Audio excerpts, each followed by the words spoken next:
É uma pena que eu não consiga ver. Não tá dando certo. Todos os rostinhos. É uma pena que eu não consigo ver todo mundo. Deixa eu ver se eu consigo alterar aqui a gradinha de visualização. E já estamos gravando para o pessoal do YouTube. A aula já começa em alguns minutos. Ou tem, mas No vou YouTube ficar com a câmera fechada. Ele tá Vou comer um pouco. no vivo ou ele tá gravando? Tá gravando. Tá gravando, a gente vai subir para o YouTube amanhã. Uhum. Amanhã. Uhum. Ah, que pena, eu queria ver Demora... todo mundo aqui. Demora uns minutinhos para fazer o upload lá para o Google Drive, então amanhã a gente consegue subir com calma, daí sobe no horário mais estratégico também, para visualizações. Uhum. Maravilha. Ok. 19h31, vamos ser rigorosos? Vamos. Então, vou começar aqui com as formalidades. Boa noite a todos e boa noite a todas, os que estão presentes assistindo ao vivo e os que vão assistir depois na gravação também. Boa noite, Tatiane. Estamos muito honrados e felizes com a tua participação aqui no nosso grupo de aprimoramento. A doutora Tatiane Priscila Portes Lantier é advogada formada pela Universidade Estadual de Ponta Grossa, especialista em Direito Previdenciário pelas Faculdades Integradas Curitiba Unicuritiba e Direito Constitucional pela Academia Brasileira de Direito Constitucional, secretária da nossa Comissão Estadual de Direito Previdenciário da OAB-PR Paraná, diretora adjunta no Estado do Paraná do Instituto Brasileiro de Direito Previdenciário, o IBDP, Coordenação do Paraná, e diretora de Perícia Previdenciária, professora de pós-graduação, e estará essa noite aqui conosco falando sobre técnicas de elaboração de petição inicial em benefícios por incapacidade. Que desafio, hein? E vamos, que eu sei que todo mundo tem alguma questão relacionada com benefício por incapacidade, é ou não é? Doutora Tatiane, a sala é sua. Muito obrigada, Fer, minha amiga Fernanda, maravilhosa também, que palestrou essa semana em 2 lugares, né, Fer? Eu fiquei muito contente com o convite da Marcela, principalmente para falar do meu assunto, né? Estou vendo algumas carinhas das janelinhas que estão abertas, conhecidas, um monte de janelinhas fechadas que eu não conheço, então quero agradecer a presença de todo mundo. E não é aula, né? É uma conversa a respeito dos benefícios por incapacidade, principalmente na petição inicial. E vamos começar, então, né, com a nossa exposição de hoje. Fica livre aí para vocês participarem, tá, gente? Como é um grupo de aprimoramento, a participação de todo mundo é muito importante, né? Contribuição, podem interromper, se eventualmente eu não vir a mãozinha subindo, pode chamar e a gente vai conversando e vai tirando dúvidas aqui, tá bom?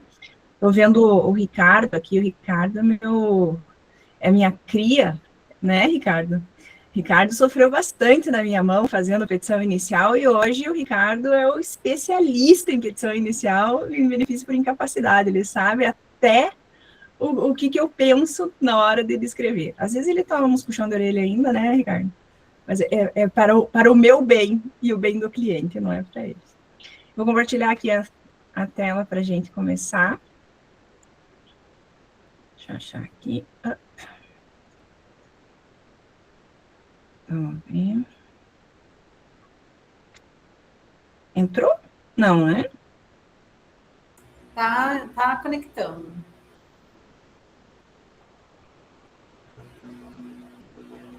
Agora entrou. Entrou? Aqui não entrou ainda. Vou levar um segundinho para eu entender o que está acontecendo. Ok, estou enxergando aqui. Eventualmente, talvez eu olhe para o lado, tá, gente? Porque eu estou com a tela grande aqui e eu não consigo acompanhar muito aqui na tela pequenininha.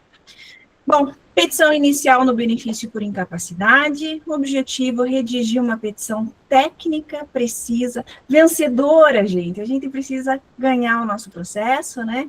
E sem depender de modelos. Eu sei que todo mundo que começou a trabalhar, não sei se todo mundo aqui é advogado, eu vi bastante gente comentando dentro do nosso post lá no Instagram, se alunos poderiam participar. Não só poderiam, como deveriam, né? Porque já vai começando a se familiarizar com termos, com o que é uma petição inicial, e saber que a gente não precisa de modelo para nada. Petição inicial, uma vez que a gente conseguiu entender o contexto do que é uma petição inicial, a gente faz petição de qualquer matéria. Tirando a criminal, né, que tem umas coisinhas diferentes, mas a gente consegue elaborar tributária, civil, por quê? Porque a gente tem que ter um pensamento de como uma petição inicial, ela funciona. Muitas pessoas, né, eu não estou vendo aqui, mas acredito que algumas, como eu, estudaram no Código de Processo Civil de 1973, né? Quem não estudou pelo processo de 73, que já de 2015, né, nós já estamos falando aqui de 11 anos, então começou a estudar em 2015, se formou, dá tempo de começar a trabalhar e já está há 4 ou 5 anos aí no mercado. Essas pessoas também, eu que tenho observado, eles foram ensinados por professores que estudaram no Código de 73. Então, tá muita gente ainda trazendo aquele formato antigo de peticionar, né? Aquele que estava lá no artigo 319 do Código 73, que agora não me lembro mais, acho que é 379 no Código Novo, né? Como eu sou antiguinha, né? Eu conhecia o Código de Processo Civil de cor, mas eu lembro dos artigos antigos, e eu nunca consegui decorar os artigos novos. Então, eu sei onde é que fica, eu sei o que fala, o que mudou, mas eu não lembro os artigos. Então, pode ser que eu fale os artigos errados. E, dito isso, né? Como é que eu vou caminhar? Peraí, que eu tenho que descobrir como é que eu ando aqui. Fernanda já me apresentou, eu coloquei agora, porque todas as vezes que eu faço palestra, eu esqueço de me apresentar. Então, sou a Tatiane, está aqui o meu currículo, está aqui o meu @, quem não me segue lá, apesar do meu perfil não ser de professor, é um perfil de advogada para o cliente, às vezes tem dica importante lá que pode servir para a gente, né? E a apresentação é porque nas últimas palestras, terminava a palestra e as pessoas falavam, professora, a senhora não se apresentou. Eu falei, upa, desculpa. Achei que eu era conhecida no mundo inteiro, né? Achei que eu era Adriana Bramante e que eu não precisava me apresentar. Não sou, né, gente? Então, vamos lá. Benefício por incapacidade, gente. Eu gosto de começar, sempre que eu falo de benefício por incapacidade, de trazer esses dados que a gente retira da página do próprio Gov, que é a página de informações a respeito dos benefícios previdenciários. E aqui a gente observa que em dezembro de 2025 foram computados mais de 1.010.000 benefícios pedidos. Dentre os benefícios que foram solicitados no INSS no ano de 2025, 513 mil pedidos foram... Adriane Bramonte, mas eu não sou a Adriane, né? 513 mil benefícios foram benefícios por incapacidade. Gente, nós estamos falando de 51% de todos os benefícios requeridos no INSS de benefício por incapacidade. Por que eu estou falando isso? Porque, gente, o que eu mais ouço são pessoas falando, eu não gosto de benefício por incapacidade. Eu não faço benefício por incapacidade. Eu não sei fazer benefício por incapacidade e mais, benefício por incapacidade não dá dinheiro. Mentira, gente. Tá aqui a prova que o benefício que é mais pedido no INSS é o benefício por incapacidade. A prova é que o benefício por incapacidade é um benefício de giro rápido, né? Fiz o meu requerimento, alguém está com o microfone aberto. Marcelo, se puder dar uma olhadinha, para depois não interferir na gravação. É um benefício de giro rápido, né? Então, às vezes, 2, 3 meses resolveu, tanto no administrativo quanto no judicial, e mais, é um benefício que deixa o cliente fidelizado com você se você tiver um bom atendimento, porque o cliente do benefício por incapacidade é um cliente diferenciado, né? Então, ele precisa de acolhimento, ele precisa que a gente cuide da vida deles, previdenciária, de todos os ângulos, né? Mas esse cliente, ele fica com você. Às vezes, 2, 3, 4 anos, eles estão dentro do escritório e eles estão trazendo giro, eles estão pagando honorários, não é? Então, este cliente é um cliente muito bom. Este cliente, fatalmente, vai voltar para a gente quando nós formos trabalhar com a aposentadoria dele, né? Se nós não aposentarmos ele por incapacidade permanente, ele vai voltar. Então, é um cliente excelente, por favor, mudem essa concepção de vocês, esse preconceito de que o benefício por incapacidade é um benefício ruim de trabalhar. E eu sei que vocês falam que é um benefício ruim de trabalhar, por quê? Eu fico preso no laudo, eu dependo do laudo, eu dependo do perito. Não é o foco da nossa aula hoje aqui, né? Pode ser um foco para uma próxima aula, para alguma coisa nesse sentido, mas eu também ouso dizer que não. Algumas situações, sim, nós estamos na mão do perito, mas em outras, não. Por quê? Porque o benefício por incapacidade é um benefício que se trabalha com técnica, muita técnica. Então, a gente precisa conhecer muito a respeito do benefício por incapacidade, nós temos que conhecer os conceitos de incapacidade, nós temos que conhecer os conceitos das datas técnicas do que é reconhecido pelo INSS, nós temos que estudar tanto a instrução normativa, como as portarias que falam da concessão dos benefícios, mas mais ainda, nós temos que estudar o manual da perícia técnica do INSS, o manual da reabilitação profissional, que são praticamente a Bíblia do previdenciarista que trabalha com benefício por incapacidade. Jéssica, não indico livro. Quer estudar, entender alguma coisa, o livro do professor Bittencourt, André Bittencourt. Aonde que se estuda para benefícios por incapacidade? Isso que eu acabei de falar. A gente estuda o Manual da Perícia Técnica do INSS, que é de 2018. A gente estuda o Manual de Reabilitação Profissional do INSS. Lá estão os conceitos que a gente precisa conhecer. E a gente estuda a instrução normativa. Serve para o judicial? Muito. Muito. Todos os conceitos que a gente precisa conhecer está lá. Então, isso que eu indico. Aonde mais que eu indico? Aí, claro que eu vou indicar. Temos que conhecer a 8.213, nós temos que conhecer o decreto, né, 3.048, nós temos que conhecer os temas da TNU e nós temos que conhecer os temas afetos aos benefícios por incapacidade do STJ. São bastantes, tá? No STJ a gente tem uma infinidade de temas e cerca de mais ou menos 80 ou 90 temas são ligados aos benefícios previdenciários, né? A gente sabe que o STJ trata de tudo. Dentro disso, quase 30% desses temas, eles estão trazendo informações ligadas aos benefícios por incapacidade.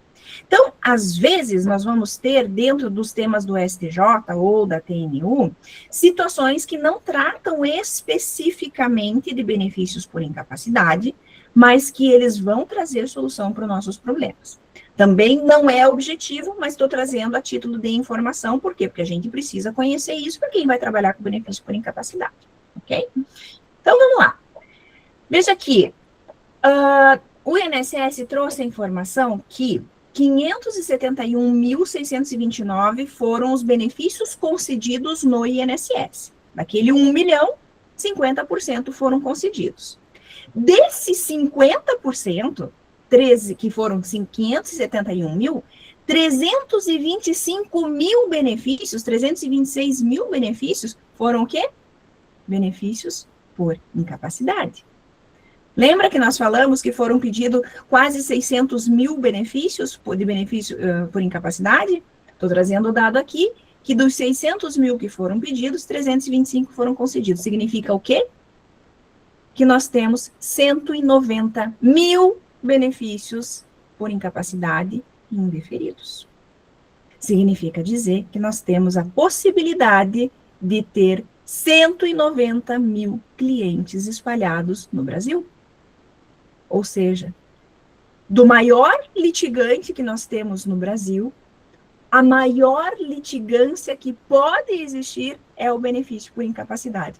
E aí, vocês que são advogados e que são empresários, nós estamos falando de qual benefício? O melhor que tem para trabalhar. Então, vamos lá, porque a gente precisa de ter técnica para trabalhar, para não ter que ouvir nunca mais que o benefício por incapacidade está na mão do perito, está na mão do juiz e que ninguém presta atenção na gente, no benefício por incapacidade, tá?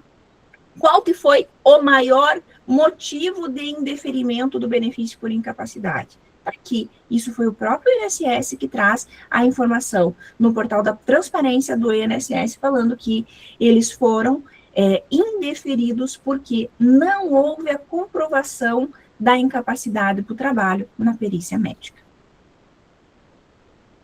Está aqui o ponto principal da nossa petição inicial. Nós temos que contrapor a decisão administrativa, comprovando que o nosso cliente, ele tem incapacidade laboral. E como é que a gente coloca isso no papel? Okay? E aí, eu venho aqui com uma reflexão inicial. A tua petição inicial, como é que ela é? Ela conta a história do teu cliente? Ou ela preenche o requisito do artigo 319, aquela petição que nós aprendemos a fazer desde 1973, que é separada em qualificação das partes, do pedido, dos fundamentos, dos fatos, dos fundamentos jurídicos e dos pedidos. Essa é a petição inicial que nós fazemos para o benefício por incapacidade? Alguém quer falar alguma coisa? Como é que vocês trabalham a petição inicial? Nesse sentido? Trabalham com modelo do previdenciarista? Modelo do Google? Fala, Eleusa. Tudo bem, Eleusa? Se apresente para a gente, eu gosto de saber quem que é e de onde que vem. Oi, tudo bem? Tá com som? Tudo bem. Agora sim. Eu sou Eleusa Azevedo. Então, eu sempre gosto de contar, de dedicar mais à vida do cliente, à vida laboral, o que ele consegue, o que ele não consegue fazer. Meu foco maior é nessa parte. Muito importante, isso é muito importante mesmo. Isso é o coração da petição. Nós já vamos seguindo aqui. Então, vamos lá. Os fundamentos jurídicos da nossa petição inicial. Inicialmente, artigo 42 e 59, 42 que fala da aposentadoria por incapacidade permanente, e o 59 que fala do antigo auxílio-doença.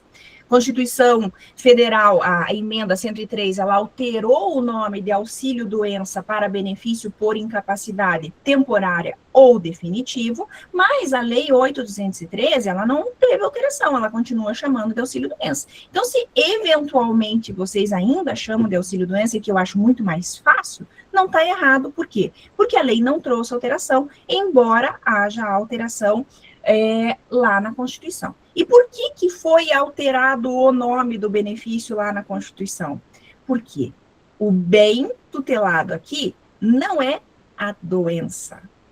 O bem tutelado aqui é a incapacidade, né? Primeiro requisito importante que a gente tem que ter em mente, não se fala em doença, a gente fala em incapacidade, se ela é temporária ou permanente. Por isso que houve alteração na lei. Por quê? Porque antes as pessoas, e se vocês forem estudar os julgados anteriores, ficavam se batendo na doença, né?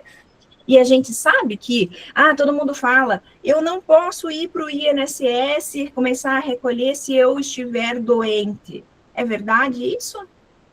Ou não? Eu vou ter o benefício deferido ou não? Em parte, né, porque depende, a gente tem que avaliar, sim, a questão da doença pré-existente, verificar se não é incapacidade pré-existente, ver se tem agravamento da doença, surgimento de novas enfermidades. Então, a depender de como chega esse cliente para a gente, vale a pena, sim, fidelizar para ter um benefício no futuro, ou para pedir um benefício mesmo que tenha uma doença anterior, né? Perfeito, Marcela, é isso mesmo. Então, o que significa dizer aqui? Esse negócio que todo mundo fala, que eu não posso ingressar no sistema, eu não posso ir para o INSS estando doente, não é verdade. A própria lei, ela me autoriza conceder um benefício em que a pessoa ela estava doente antes do ingresso. Por quê? Porque não é a doença que define, é a incapacidade. Então, vou pegar um exemplo muito extremo, né? A pessoa tem câncer, começa a recolher, ou começa a trabalhar. Vou colocar como, começou a trabalhar como empregado, porque o recolhimento ele é um pouquinho controverso, né? Mas ela começou, ingressou no sistema, dali 3, 4 meses ela se incapacitou. Foi para o INSS, o INSS disse não. Por quê? Porque a tua doença é pré-existente. Não é verdade. Por quê? Porque ela pode estar doente e estar capaz para o trabalho. E tanto estava capaz para o trabalho que trabalhou, né? Como que a gente vai definir isso? Daí entrando com a questão das datas técnicas, fazendo comprovação através de todo o histórico médico dessa pessoa. Mas então, aquele cliente que chegou no teu escritório, que você percebeu que ele já estava doente antes, você não vai despachar esta pessoa. Não vai dizer que ele não tem direito porque ele estava doente, né? Vai estudar o histórico dessa pessoa para entender se efetivamente ela estava incapaz no momento em que ela ingressou ou se a incapacidade ela veio posteriormente. O que mais que eu tenho que pensar também? Chegou o teu cliente, ele não tem qualidade de segurado, ele não tem contribuição e ele está falando, doutor, eu estou doente. Eu preciso de um benefício. O que você vai fazer? Você vai organizar a vida deste cliente, vai fazer ele recolher durante o período necessário para a recuperação da qualidade de segurado, certo? E aí, depois você vai trabalhar o benefício, levando em consideração sempre a mesma ótica e a mesma estratégia que, neste momento, você vai comprovar uma incapacidade posterior e não anterior. Então, também é estratégico para você cuidar da vida desse cliente. Então, o cliente chegou aqui, daqui 6 meses ele vai voltar, você vai fazer o benefício. Vai ser indeferido? Não necessariamente. Eu já fiz muitos processos em que eu tive êxito, tanto êxito que eu aposentei a pessoa, né? Fazendo a estratégia. Então, esse cuidado também. Nós não estamos falando de incapacidade, nós estamos falando de petição inicial, né? Mas eu tenho que ir puxando as coisas, porque isso são coisas importantes no momento em que vocês forem construir a petição de vocês, para sempre estar em mente, né? A construção.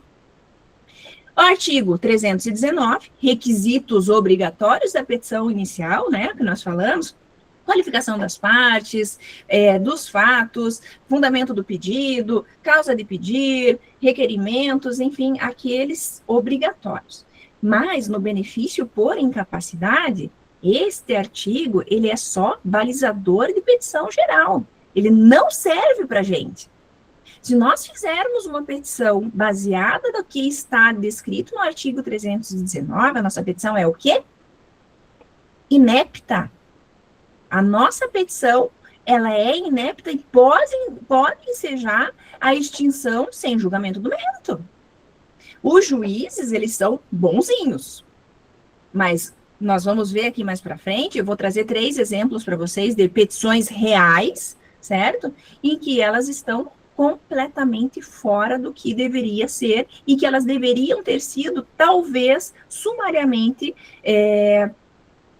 o processo ser extinto sem julgamento do mérito pela inépcia da petição inicial. Tá? Quem é que manda na petição do benefício por incapacidade? Artigo 129A da Lei 8.213. Ela é específica. Alguém já leu o artigo? Não tenham vergonha de dizer não, porque eu tenho certeza que vocês não leram o artigo. E como não leram um artigo, ficam fazendo pedido também de justiça gratuita nos benefícios por incapacidade. Não leram o 129A, como não leram o 129, que fala que nos benefícios, ali ele trata exclusivamente do benefício acidentário, mas ele pode ser estendido a todos os benefícios, aos previdenciários, dizendo que neste tipo de demanda não se cobram custas. Então, convite, leitura, em vez de, depois que terminar a aula, vocês pegarem o Instagram e ficarem vendo stories, certo? Ou ligarem a Netflix para assistir um dorama, eu vou fazer isso, tá? Porque eu já li. Vocês vão ler o artigo 129 e o 129A. O 129A nós vamos ver juntos aqui. Depois vocês vão ler o 129 e vão ler mais uma vez para decorar, para nunca mais errar na petição, certo? E fundamento jurídico, competência, né, juizado até 60 salários mínimos, pode ser vara comum, pode ser justiça estadual delegada, e como pode ser justiça estadual obrigatoriamente acidentária. Quando que vocês vão para a delegada? Alguém já experimentou fazer ou todo mundo vai para o federal? Tem alguém do interior aqui ou tá todo mundo de Curitiba? Tem alguém de cidade do interior? Viviane, de onde você é? Sou de Apucarana, Paraná, perto de Londrina. Mas Apucarana tem Justiça Federal em Apucarana, né? Tem uma justiça aqui, a vara. Alguém tem advoga em cidade que não tem a Justiça Federal na cidade? Na minha cidade, que é norte, não tem. Não tem. Ótimo. Eu também. Não, tem bastante gente. Ai, eu tô adorando, gente. Olha Minas Gerais. Ai, eu tô me achando, gente. Pelo amor de Deus, depois vocês abram tudo essa janelinha, porque eu quero uma foto bem linda dessa sala que tá linda, linda, linda. Por que eu perguntei isso? Tá? Existe a recomendação da Justiça Federal dizendo que as cidades que se distanciam até, acho que 80, 90 quilômetros, né, elas vão ter que, elas podem entrar na competência delegada, certo? Então, a competência delegada, antigamente, desta resolução, dizendo que nós tínhamos uma distância mínima de cidades entre sede de Justiça Federal, e a comarca, né, a cidade que não tinha, eu poderia escolher um ou outro juiz. Hoje não tem essa questão da distância.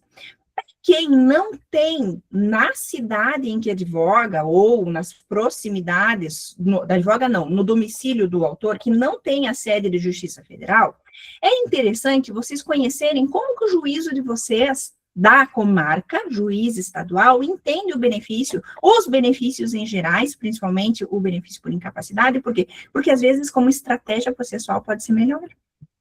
Eu posso escolher ajuizar o meu benefício por incapacidade na competência delegada, ou incapacidade, qualquer benefício, né, do INSS, eu posso escolher a competência delegada. Então, por exemplo, eu advogo também em São Mateus do Sul. São Mateus do Sul dista 90 quilômetros da sede, que é a circunscrição que ele corresponde. Então, às vezes, dependendo da patologia, dependendo da situação, eu escolho ajuizar na comarca, na competência delegada. Porque eu sei quem será o perito, como ele avalia este cliente, e eu sei que eu vou ter mais chances de êxito na delegada do que eu for para a Justiça Federal me submeter à tramitação ágil, certo? Por quê? Porque eu conheço os peritos da Justiça Federal que atuam lá. Então, também é uma questão de estratégia processual. Conheçam o juízo de vocês, como que ele julga, como que ele enxerga o processo de vocês. Pode ser que demore mais, Justiça Estadual demora mais, mas às vezes é melhor esperar mais tempo para ganhar do que perder rápido, não é? É o que eu sempre falo para o cliente quando ele começa a reclamar de tudo. Eu falo assim, o senhor quer perder rápido? Então vamos fazer do seu jeito. Agora, se o senhor quer ganhar, tenha paciência. Deixa eu fazer do meu jeito, porque vai dar certo. Tá? Vamos lá. Artigo 129, para quem não leu, né, nós já vamos ler, mas o artigo 319 fala, requisitos. Juízo a quem é dirigida, e nós já vamos conversar a respeito do direcionamento de juízo, o Código de 1973 morreu, gente. Qualificação das partes, Código de 1973 morreu, hoje é diferente a qualificação das partes. O que eu tenho que colocar hoje, obrigatoriamente? Participe, fala, Fer. Você está sem som. O endereço eletrônico. Endereço eletrônico, CEP, Coisas que eu não tinha que colocar antes, eu tenho que obrigatoriamente, o juiz vai mandar você emendar, certo? O código, né, fala fato e fundamento do pedido e suas especificações, valor da causa, prova que pretende provar. Por favor, nunca escrevam protesta provar, sempre escrevam requer provar, porque protestar não é requerer, e requerimento é requisito obrigatório. Tem juiz legalista ainda que podem deferir prova por conta disso, né? E a opção pelo juízo da audiência de conciliação. E esse daqui, requisito básico, que todo mundo conhece, que todo mundo aprendeu na faculdade e que tenho certeza que continua reproduzindo nas petições. Artigo 129A, que é o nosso requisito. Exigência específica para os benefícios por incapacidade. E quando eu estou falando de benefício por incapacidade, eu estou falando de auxílio-doença, estou falando de aposentadoria por incapacidade permanente, eu estou falando de auxílio-acidente, não é? Então, eu tenho mais benefícios para trabalhar aqui. Descrição da patologia com CID. Data do início da incapacidade comprovada. Quando eu falo em data técnica, eu estou falando de data de início da doença, DID, data do início da incapacidade, DII.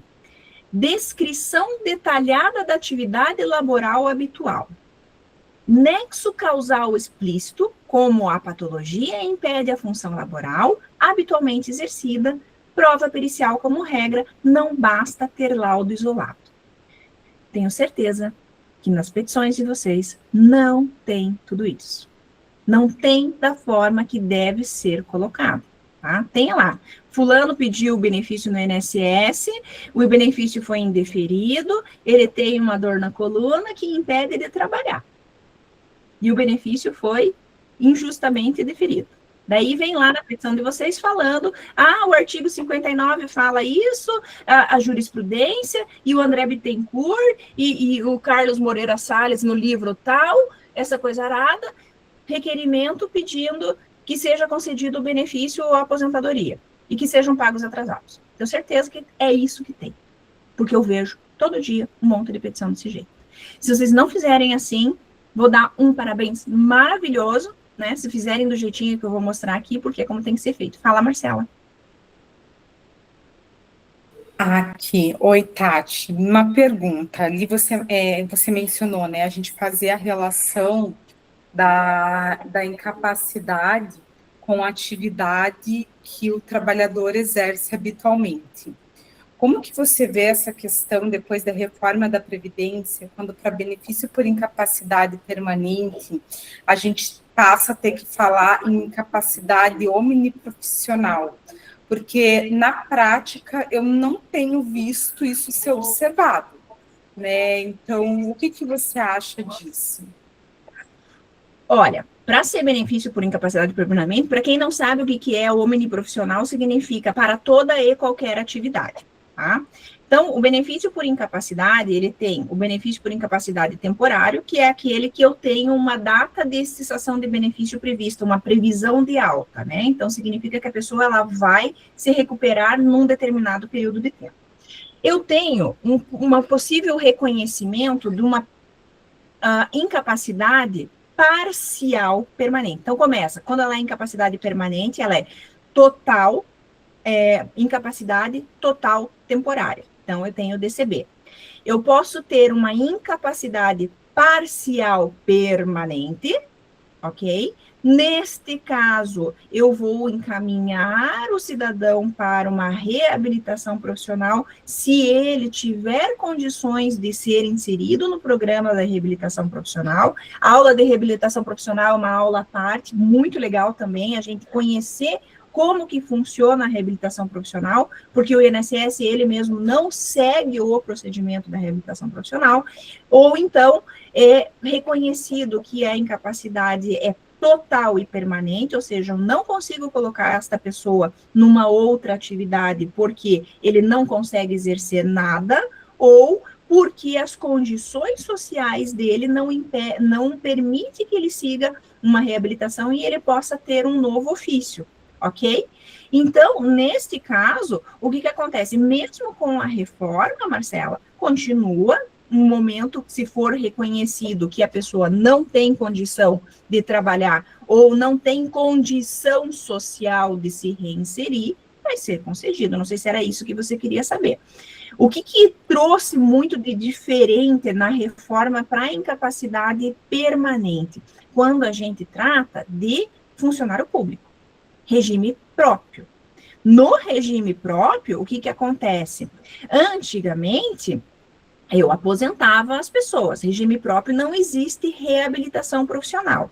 Regime próprio não existe auxílio acidente, certo? Então, no regime próprio, se a pessoa sofreu um acidente e teve uma redução da capacidade laboral, ele não vai receber um valor pecuniário para ser indenizado desta redução, como ocorre no regime geral, né? No regime geral, eu fiquei com uma sequela de um acidente ou de uma doença laboral, eu vou ser indenizado recebendo 50% do salário de benefício durante o tempo que durar até a aposentadoria. No regime próprio, não existe o termo reabilitação, não existe o auxílio acidente. O que existe? Existe readaptação profissional. Então, a pessoa lá no regime próprio fica 2 anos em benefício por incapacidade, venceu os 2 anos, e os 2 anos é um requisito legal, ele precisa ser avaliado se essa pessoa ela vai ser encaminhada para uma aposentadoria ou se ela vai ser realocada, se ela vai ser readaptada no sentido de fazer outra atividade. E isso é uma obrigação constitucional. Certo? Então, nos municípios, o que está acontecendo? As pessoas, às vezes, elas saem do benefício e são aposentadas. Aí vem o TCU e pergunta, escuta, meus amigos, cadê o processo de análise? Tem toda uma análise, né? Uma análise com equipe multifuncional, médico, assistente social, essas coisas. Cadê a análise dizendo se essa pessoa pode ser readaptada ou não? Aonde que está a informação? E às vezes acontece do próprio TCU ir lá ele caçar a aposentadoria da pessoa, porque não foi cumprido o requisito. Tá? Então, o que teve de alteração é basicamente, né, claro, valores de cálculo, de benefício, mas na incapacidade permanente para o servidor, no regime próprio. Tá? Vamos lá. Quando a fundamentação da discussão, pela perícia, a petição inicial deve conter um complemento, os requisitos do artigo 219, isso nós já falamos, né? Então, o que nós vamos ter que colocar? Descrição clara da doença e das limitações que ela impõe. Incapacidade. O que eu vou buscar lá no judiciário? O que eu tenho que informar em primeira mão? O que tem que estar na vista do juiz? Aí nós temos que pensar que é um juiz que vai olhar o teu processo. Eu tenho que contar que eu tive uma incapacidade, que eu tive um pedido de benefício, se esse benefício foi deferido ou não, o momento do indeferimento, eu tenho que contar qual é o número do benefício, porque tem que estar claro, eu tenho que contar qual é a patologia e o que esta patologia impede que eu realize. Eu tenho que contar para o juízo o que eu realizo. Que não adianta eu dizer que eu tenho dor no braço se eu não conto o que eu faço. Porque eu posso ter dor no braço e essa dor no braço não impactar a minha atividade. Não é? E aí eu não consigo conjugar a minha alegada incapacidade com o trabalho que eu realizo.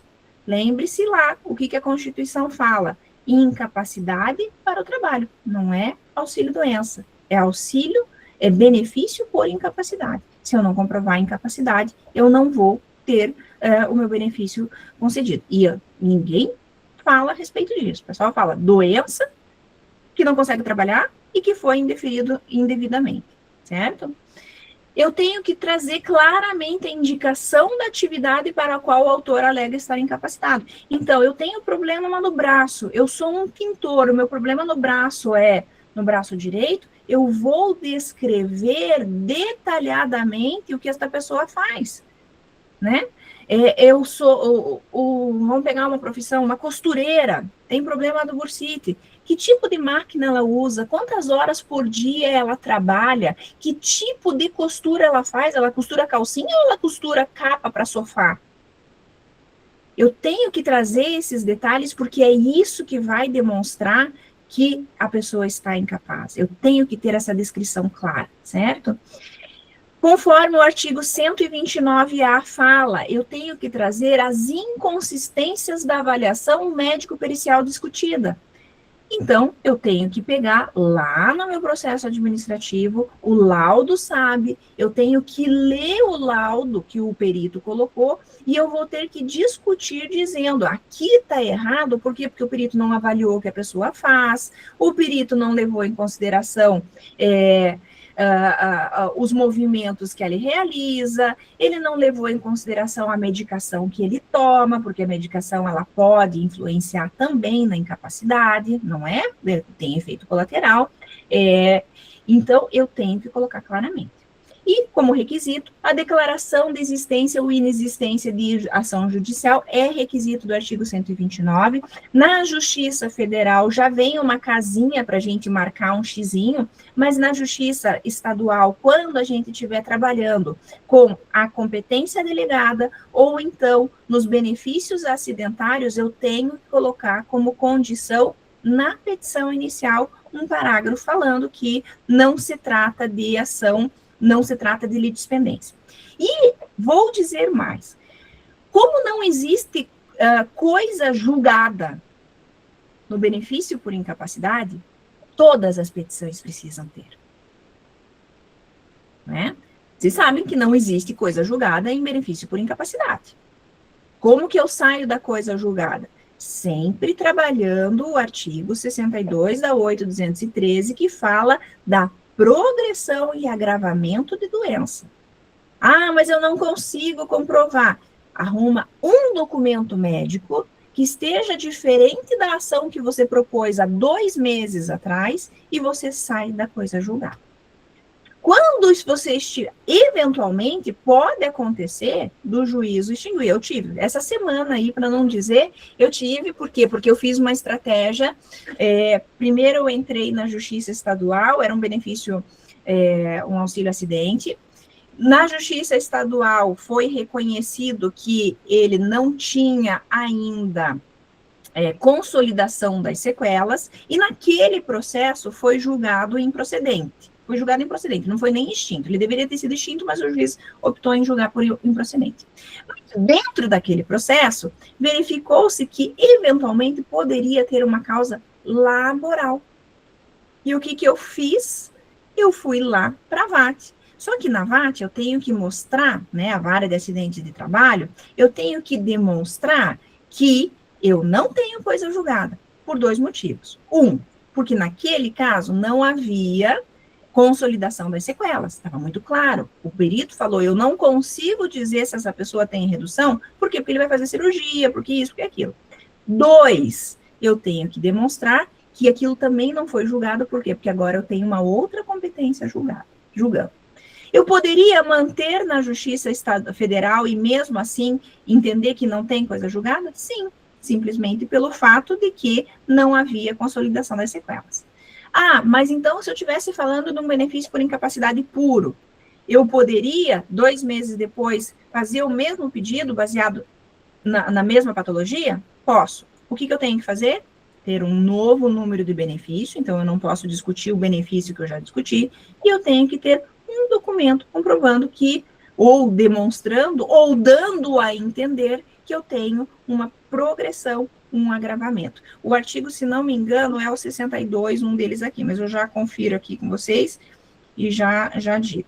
Deixa eu abrir aqui.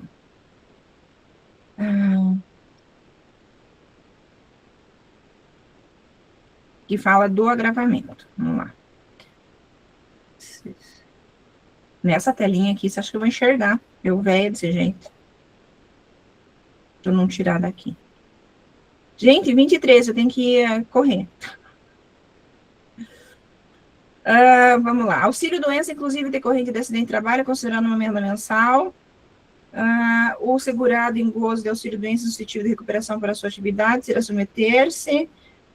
Não, é o 42. Deixa eu ver. Às vezes eu misturo o artigo, tá, gente?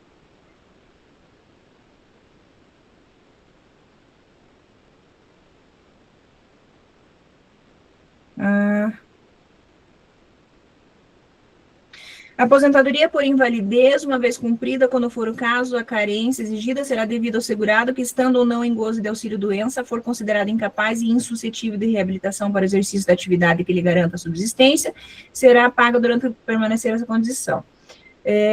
Dependerá da verificação da condição da incapacidade mediante exame, podendo o segurado suas dispensas fazer acompanhar.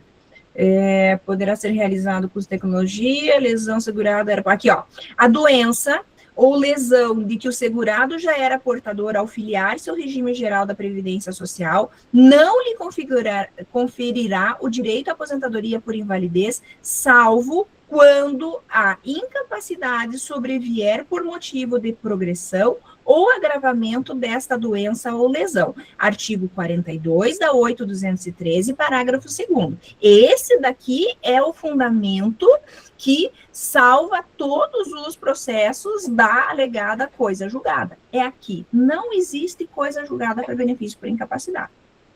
Fujo dela, novo requerimento e um documento comprovando essa situação. Okay? Posso seguir? Tem coisa no chat ali? Fernanda, me ajuda. Não, era só a pergunta do artigo mesmo, tá? Estamos era seguindo. Do artigo? Então tá bom. Isso. Do artigo do auxílio-doença, artigo 59. Fala, Elga.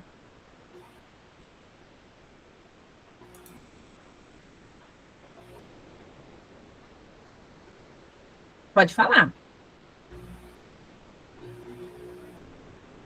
Como fazer para o perito levar em consideração o medicamento? Tem muitos casos em que a causa de deficiência é a medicação. Estou com um caso assim. Como que a gente vai fazer? Colocando na petição inicial. Quando você estiver trabalhando a incapacidade, certo?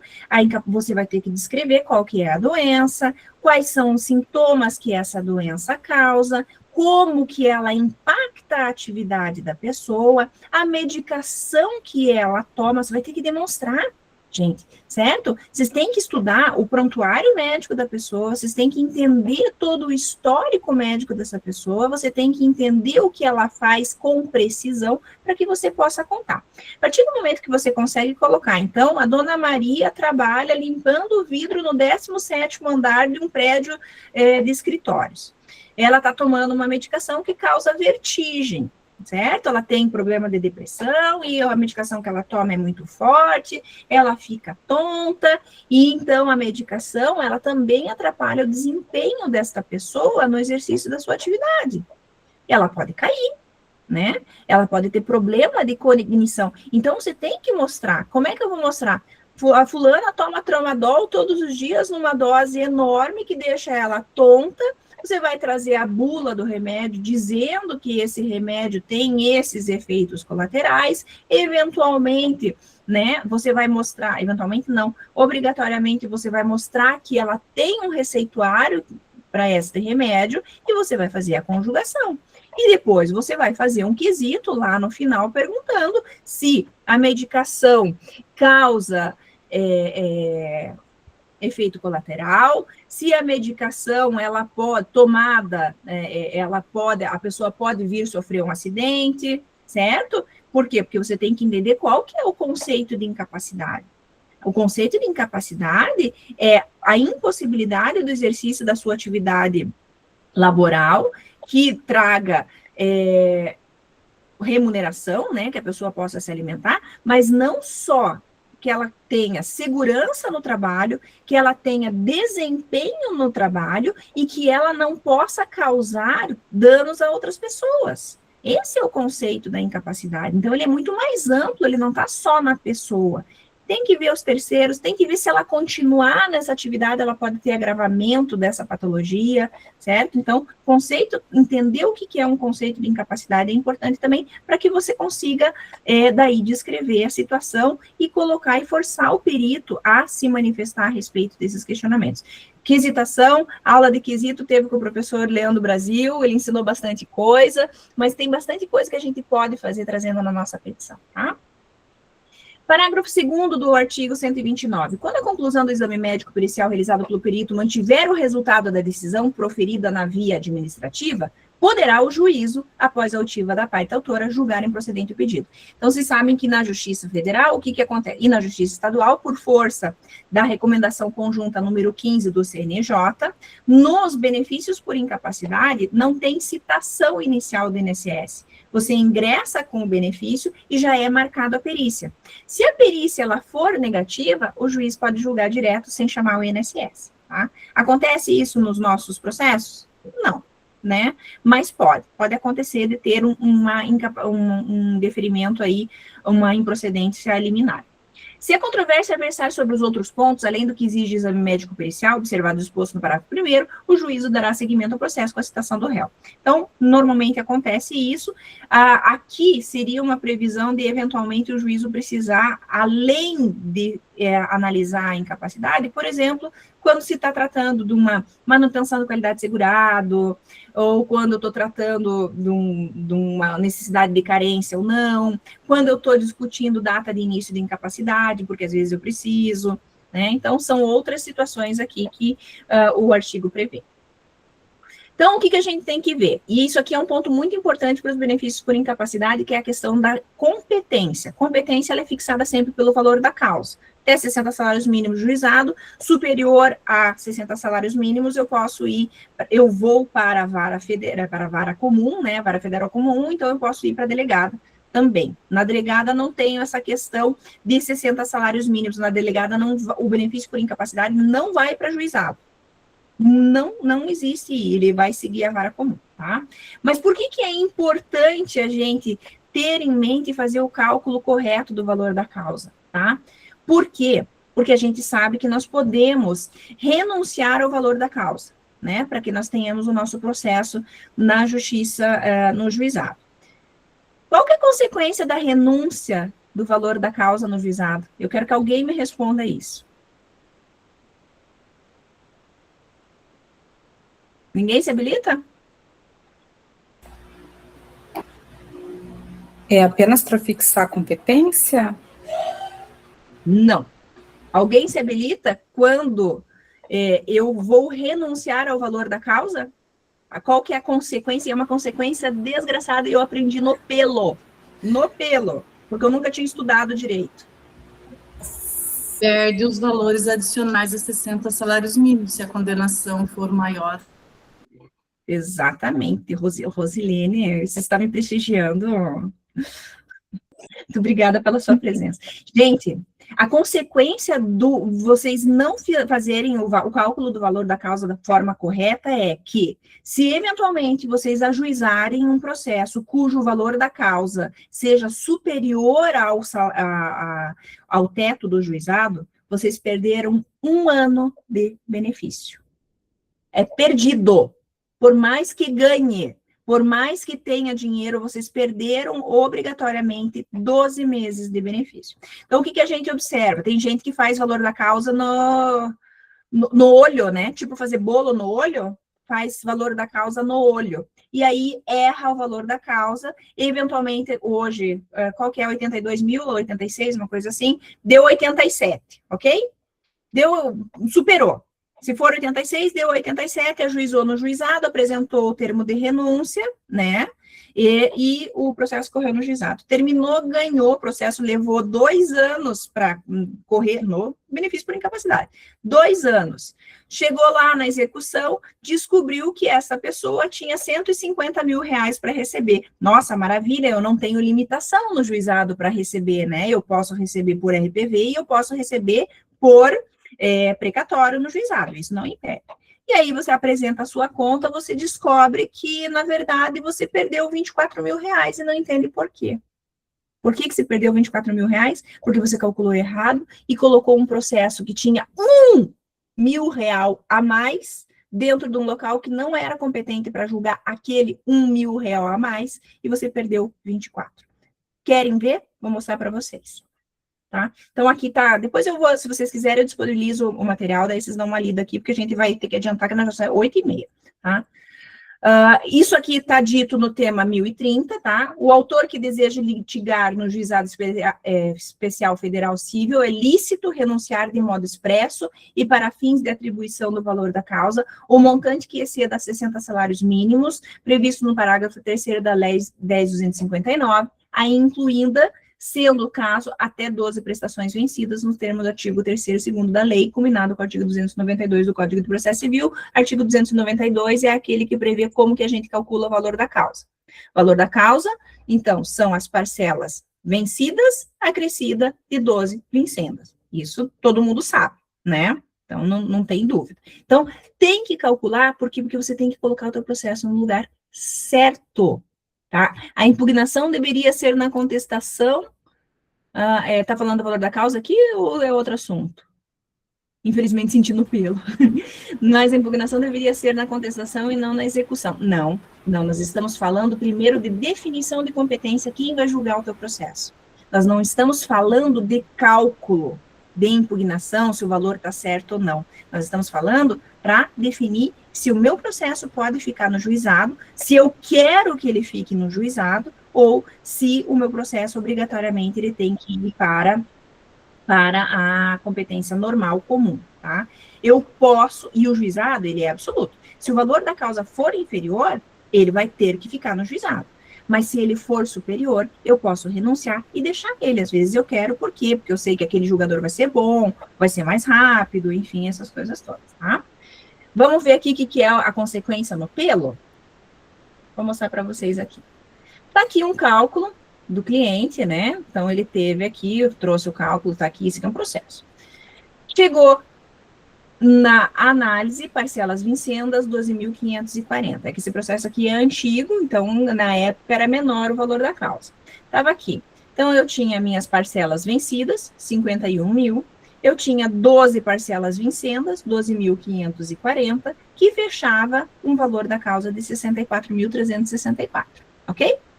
Isso daqui eu não prestei atenção, fiz um cálculo besta. Por quê? Porque eu não atualizei, porque eu não coloquei juro, porque eu não prestei atenção que o valor da causa tem que ser calculado corretamente. Talvez eu tenha errado a RMI, não sei, né? Não me lembro na época.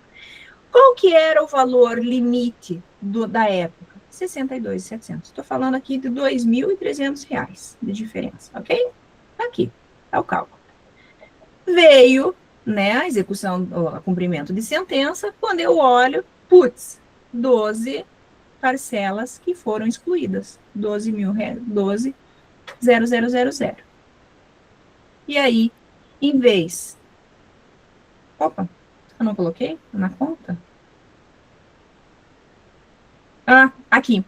Em vez de eu receber os 70, o cálculo, qual que dava aqui? 78. Aqui, ó, tá vendo? Aqui em cima. Vocês estão, tá vendo a minha flechinha andando aqui? Tá?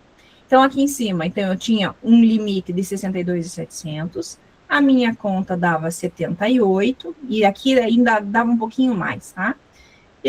Porque eu perdi os meus 12 mil, o meu teto estava limitado a 72, eu perdi 12 mil reais na conta. Como é que se explica isso para o cliente? Que você perdeu 12 mil reais. Por sorte, né, eu sou uma pessoa muito abençoada, esse valor ainda assim superava, certo? Superava a expedição da RPV, superava pouco, mas superava. E aí, vocês sabem que eu posso também renunciar àquilo que excede a RPV, né? Não receber por precatório e receber por RPV. Este cliente, quando veio a conta que ele ia receber por precatório, ele falou, não quero, eu vou renunciar ao que excede e eu quero receber por RPV. Obrigada, senhor. Baixou o valor e eu não precisei explicar para ele que eu dei uma derrapada violenta no processo dele, que ele ia perder 12 mil reais e que se eventualmente ele poderia querer cobrar de mim, não é? Porque o erro foi meu. E aí ele recebeu a RPV, me pagou os honorários em cima do valor cheio, né, que ele teria para receber, porque isso é uma das condições do contrato, e saiu com seus 72 mil na época ali, feliz da vida. E eu agradecendo até hoje, até vou acender uma vela hoje para nunca mais acontecer isso, já que eu me lembrei, né? Porque foi doído. Então, gente, primeiro ponto é fazer o cálculo do valor da causa. Vocês vão procurar qual é a RMI, se é salário mínimo, ótimo, joga salário mínimo, atualiza, coloca juro, Selic certinho, certo? Para poder fazer a continha certa. Se não é salário mínimo, se a RMI é superior, façam o cálculo da RMI correta. Não peguem qualquer valor, porque vocês vão perder dinheiro e aí vai ser complicado. Lembrando que, uma vez que vocês renunciaram esses valores para que o processo se fixe a competência no juizado, ela é para sempre irretratável, vai ficar ali. Eu vejo muitos advogados, às vezes, pedindo auxílio, dizendo, poxa, não era só para a expedição do precatório? Será que eu não posso pedir para que seja, então, comecei o meu processo no juizado e percebi que não era juizado, eu não posso pedir para que vá para a vara? Não pode. Quando você apresentou o termo de renúncia, que nem precisaria apresentar, ele já vai ser irretratável, você já perdeu o seu dinheiro. Então, cuidem disso, tá? Aqui está, então, o que nós tratamos aqui agora, seguindo. Petição inicial, endereçamento e qualificação. Uma coisa que eu vejo muito errado. Gente, não se escreve mais, desde 2015, excelentíssimo senhor doutor juiz federal, excelentíssimo senhor doutor juiz de direito da comarca. Não se escreve mais, vem diante de vossa excelência. Por quê? Porque o Código de Processo Civil, ele disse que, a partir de 2015, as petições, elas são direcionadas ao juízo. Então, eu vou direcionar ao juízo da Vara Federal, da circunscrição de Curitiba, da seção judiciária do Paraná, se for Justiça Federal, ou ao juízo de direito da comarca de Toledo, Paraná. Então, tem que ter esse cuidado. Isso denota capricho. E a gente vê todos os dias. O juízo competente, dados completos do autor, seguindo o que o artigo 309 fala. Ponto 2. Causa de pedir próxima, que é os nossos fatos. Descrição da doença com lesão, com CID, data do início da incapacidade, comprovada nos documentos, artigo 129A. Causa de pedir remota, nexo entre a patologia e a atividade laboral habitual e como que a doença impede essa função. Tem que ter, gente. Pedidos certos e determinados. Não posso pedir para conceder o benefício por incapacidade, ou se achar que deve aposentadoria, ou subsidiariamente auxílio acidente, tá? Ele tem que estar colocado qual é o benefício que você quer, o tipo do benefício, a data do início do benefício, o número do benefício. Por quê? Porque isso você vai estar especificando o teu pedido. E o valor da causa. Pode falar, Fê. Tem uma pergunta aqui no chat que tem muito a ver com a causa de pedido, o pedido do pedido. A Alessandra, ela pergunta, doutora, quando a pessoa está desempregada há 3 anos, mas recolhendo, eu vou indicar as limitações para a última atividade que consta na carteira? Tem um cliente que trabalhou a maior parte da vida como porteiro, mas a última função foi como pesquisador do IBGE por alguns meses. E a dúvida é com qual atividade relacionar as limitações que tem por conta da doença. Então, veja só, nesse caso, existem 2 correntes, tá? Tem a corrente da TRU dizendo que tem que ser agora a última atividade, mas eu trabalharia a atividade laboral habitual. Por quê? Porque o artigo 59 da 8.213 fala que incapacidade para atividade laboral habitual. Qual é a atividade laboral habitual dele da vida inteira? Porteiro. O que ele sabe fazer? Ser porteiro. Eventualmente, e principalmente nesse caso do IBGE, a gente pode falar que isso daí foi um trabalho temporário, que ele estava desempregado, que teve a possibilidade de ser chamado para fazer esse serviço, né? E é um serviço que tem começo e fim, não é nenhum contrato de trabalho, né? É só uma prestação de serviço. Então, nesse caso, você vai trabalhar a atividade laboral habitual dele, aquilo que ele fez a vida inteira pela qual ele sabe trabalhar, né? É em cima disso daí que você vai trabalhar. E, obviamente, vai trazer outras limitações. A gente sempre tem que ser um pouco criativo, não pode ser mentiroso, mas tem que ser muito criativo na situação. E tem que ter a questão da estratégia processual. O que é mais importante para você aqui neste momento? Atividade anterior. Mas Vamos pensar, a patologia atual dele interferiria no trabalho que ele realizava como pesquisador do IBGE, que ele precisava caminhar, subir escadas, pegar ônibus, dirigir, entrar na casa das pessoas, e o problema dele é de problema com essa parte aqui do corpo, lá, as articulações.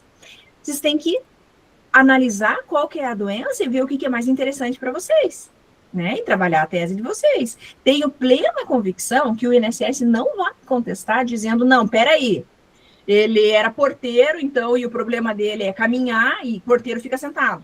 Não vai.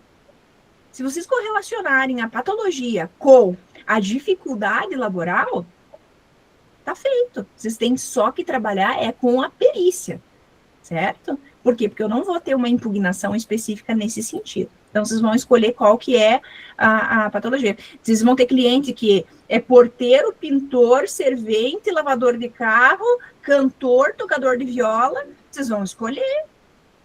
Eu tinha um que era mais ou menos isso, e ele, a última profissão dele, ele dizia que ele era tocador de viola. Ele sofreu um acidente, ficou com o bracinho assim, meio firminho, sabe? E aí ele não conseguia segurar o violão. O que eu fiz? Tocador de viola. Gente, conseguiu o benefício? Conseguiu. Auxílio acidente, até hoje está recebendo. Então, tem que ser criativo, tem que ser estrategista. A gente está jogando um xadrez aqui, tá? Eu trouxe 3, nós estamos no 35. De nada, Alessandra. Da onde você é? Escreve aí no chat de onde você é, que eu quero saber. Curitiba. Ah, sem graça. Eu tô gostando desse povo de fora aí, de longe, do Nordeste. Não, muito bem-vinda, Alessandra. Obrigada, tá? Gente, eu trouxe 3 petições para vocês verem exatamente esse contexto que nós estamos falando, tá? Eu trouxe 3 petições ruins. Como são petições de verdade, eu tive que copiar elas para tirar o nome do advogado, essas coisas todas. Espero que não seja de ninguém de vocês, por favor. Ah, bravo, Fabiana, do Rio de Janeiro. Certo, tá certo. Tá? Nós vamos ver. Nós temos uma petição, a primeira... Gente, que coisa mais linda! Rúbia, você estava no curso do Brasil. Eu te vi lá. Você é de Curitiba. Nós temos a petição, a incompleta, tá? Que é uma peça que tem uma estrutura, mas ela não tem substância nenhuma. Nós temos uma petição genérica, ela serve para qualquer segurado e não serve para o segurado para o qual ela estava trabalhando. E nós temos a petição que não serve para nada. É a petição bandeira do Japão. Estava com tanta preguiça que ela conseguiu ser pior do que a bandeira do Japão. Né? Porque a bandeira do Japão, né, a pessoa devia estar com uma preguiça danada, só fez aquela bola lá, ótimo. Então, é a petição bandeira do Japão, ok? Então, vamos lá. Vou abrir aqui, deixa eu ver como é que tá aqui. Vou ver primeiro os defeitos, daí eu vou abrir a petição para a gente ver, tá? Então, o que eu identifiquei de defeito na petição? Começou com um endereçamento incorreto. Colocou comarca quando se estava tratando de Justiça Federal. Ai, é ruim isso? Horrível. Horrível. Por que a gente tem que saber? Porque vocês têm que ler o Código de Organização Judiciária, tanto da Justiça Federal, quanto da Justiça Estadual para a qual vocês trabalham. Quem está no Paraná, vai ler a do Paraná. Quem é do Belém, vai ler a do Belém. Vai ler o Código de Organização Judiciária do Tribunal de Justiça e da Justiça Federal, da qual você está afeto, para poder saber quais são as denominações dos juízos, para saber quais são as circunscrições, para vocês saberem aonde vocês ajuizam o processo de vocês, né? Para saber as delimitações, por exemplo, aqui em Curitiba. Quem é de Curitiba sabe, nós temos a região metropolitana, então nós temos Almirante Tamandaré, Taperoçu, Rio Branco do Sul, várias cidadezinhas. Almirante Tamandaré, Itaperuçu, Rio Branco do Sul, todas elas são comarcas. Então, teoricamente, se eu tiver um processo acidentário, eu vou para a comarca do domicílio do autor. Curitiba, não. Tem que ler o Código de Organização Judiciária, que diz que todas essas cidades periféricas, né, da região metropolitana de Curitiba, se elas fizerem divisa com a cidade de Curitiba, a competência é de quem? Curitiba. Não é da comarca onde a pessoa mora, que teoricamente teria direito. Organização judiciária, então, tem que conhecer. Então, no processo do nosso amigo aqui, o juízo já foi endereçado incorreto. Qualificação. Qualificou a pessoa e não colocou qual que era a profissão dele.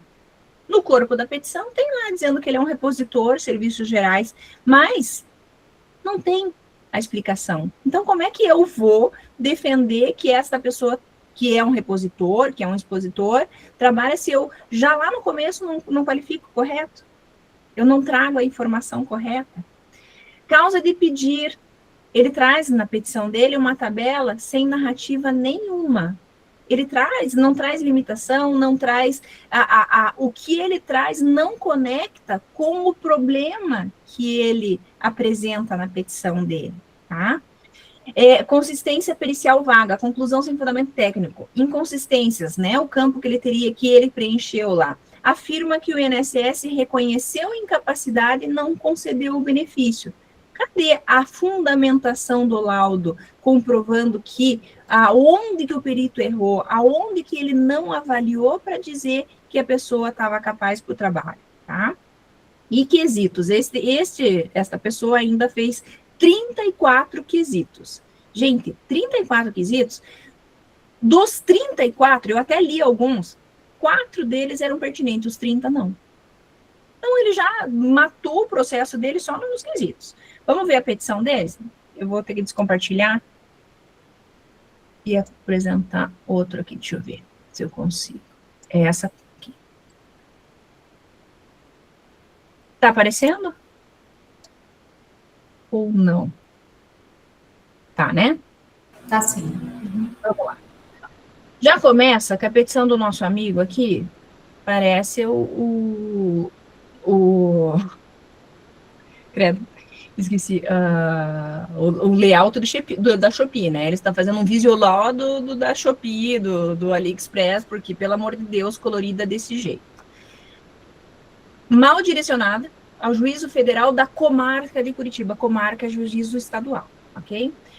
Olha só o que ele coloca. Caso configurem no polo ativo mulheres, requer seja aplicado o protocolo de julgamento com perspectiva de gênero. Poxa, a pessoa era um homem, eu cobri aqui para não aparecer o nome, mas ele coloca, caso seja mulher, ele não sabe que o cliente dele é um homem? Por que ele vai colocar um negócio desse? Já, né? Pelo amor de Deus. Aí ele traz uma ementa aqui, né, previdenciária, comprovada a incapacidade laborativa, para atividade, a França todo mundo dando risada. Reexame de fatos, próvola, súmula 7, no julgamento sobre regime de recurso repetitivo, tema vinculado ao 416. O 416 se refere ao benefício por auxílio acidente. Tá aqui. Por que ele colocou essa ementa aqui? Não sei. Não serve para nada. O juiz que pega um troço desse, ele já fica com uma vontade com a pessoa. Ele já começou a olhar que ele não quer nem saber quem é. Ele já tem uma vontade, ele já vai dizer, esse cara é um mala, não tô com vontade de ler. A petição dele tem 20 laudas. Gente, 20 laudas. E a petição dele não fala nada. Tá? Então, já começou preliminarmente. E aqui, Ricardo Taíri vai dizer. Preliminar, gente, são aquelas que constam no artigo, antigamente era no 301, não sei mais qual que é, tá? Que é quando fala aquilo que antecede o mérito do processo. Tecnicamente, colocar preliminarmente não significa dizer em primeira mão. Preliminar em processo é termo técnico. O advogado bom se diferencia quando ele sabe utilizar os termos técnicos de forma correta, tá? E está pedindo justiça gratuita. Lembra que eu falei do artigo 129? Preciso pedir justiça gratuita? Se eu pedir, eu peço lá embaixo. Eu peço, para não ser, né, o que a bunda não prejudica, mas não preciso colocar um parágrafo aqui.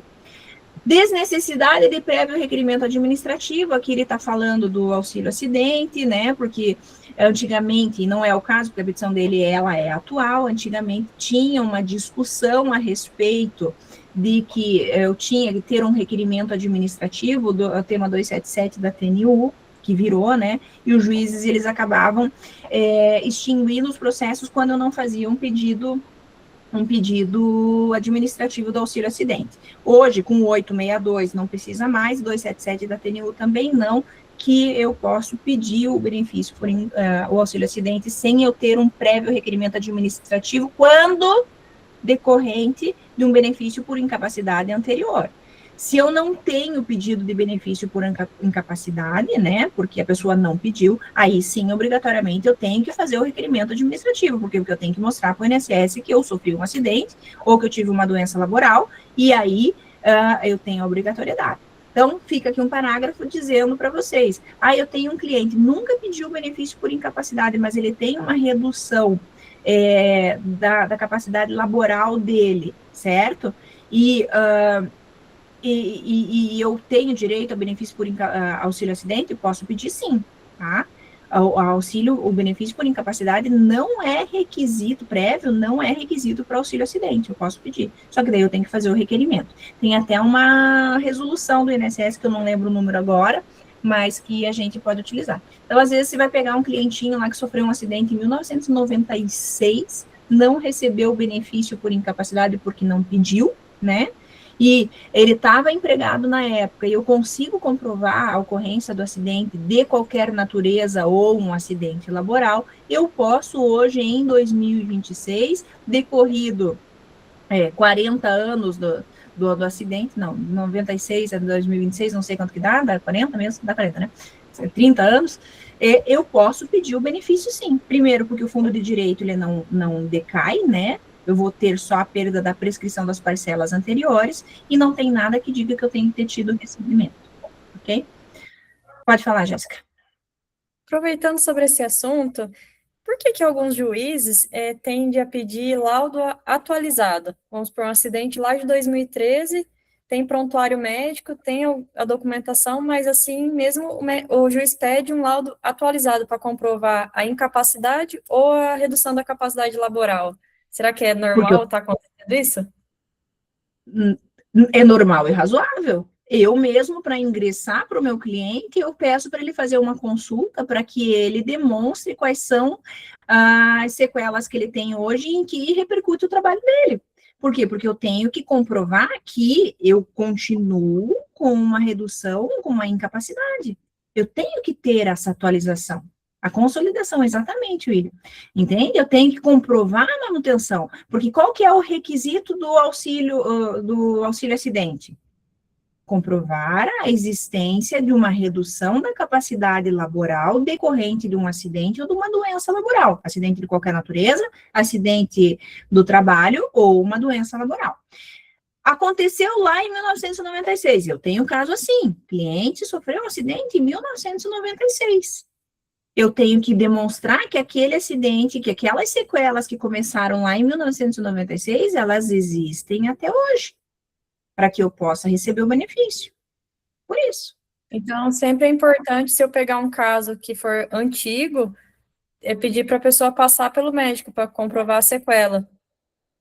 Antigo, atual, é requisito, gente. Vocês já estão instruindo o processo de vocês, por quê? Porque vocês vão passar pelo INSS. Eu, particularmente, embora o tema 862 diga que o auxílio acidente é devido no dia seguinte da cessação do benefício por incapacidade, independentemente de eu ter pedido auxílio acidente ou não, eu faço um requerimento, porque eu quero que o INSS se apresente, que eu quero que ele tenha ciência que eu estou fazendo isso. Eu peço para o meu cliente trazer, se ele puder, obviamente, se não puder, claro, porque a gente às vezes tem cliente que não consegue, que ele vá ao médico e traga um relatório já dizendo quais que são os problemas que ele tem, qual que é a redução, porque eu estou fornindo o meu processo de provas. Eu estou já me adiantando a um perito que vai dizer, não tem redução da capacidade. Opa, como que não tem? Eu tenho aqui um laudo. Como é que eu vou impugnar aquele laudo se eu não tenho outro para contrapor? Então, eu tenho que instruir o meu processo de forma adequada. Eu vou correr aqui para a gente ver o que a gente precisa trazer, tá? Só voltando aqui. Então, ó, ele fala 3 páginas do requerimento prévio. Daí ele vem para os fatos. Ó, já começa com inicialmente diante da alteração negativa. Gente, não começa em frase com inicialmente, não precisa, vai direto para o assunto. tá? Aqui ele está falando que a questão que ele não tinha processo anterior, essas coisas todas, isso aqui também não precisa colocar, tá? Dado sobre o processo administrativo, olha aqui o layout da Shopee. Gente, o que é isso? Pelo amor de Deus, o juiz olhou isso daqui e disse, credo, não estou nem com vontade de olhar essas coisas. Daí ele trouxe as informações. O que ele está pedindo? Auxílio acidente, a data do acidente foi em 2022, o indeferimento foi, a perícia não constatou, a data de cessação do auxílio doença também ele trouxe, o número do benefício trouxe as informações técnicas importantes, e isso aqui vocês podem usar sempre nas petições de vocês, começando já daqui, tá? Trazendo isso daqui, porque o juiz ele vai procurar essas informações. Né? Quando que a doença começou, qual é o número do benefício, teve cessação, não teve deferimento, então isso aqui é importante. Aí ele vem dados sobre a informidade, ele está seguindo o quê? O artigo 129, certo? Limitações, ele trouxe as limitações, fala que ele possui lesão consolidada, redução da limitação, perda anatômica da perna, tem dificuldade para caminhar, não consegue se abaixar, inconsistência da avaliação pericial. A autarquia afirmou que existiu incapacidade laborativa, não concedendo automaticamente, mas ele não trouxe o que não foi avaliado, né, ao tipo da perícia médica, e daí ele pede uma perícia biopsicossocial para auxílio acidente. Oi?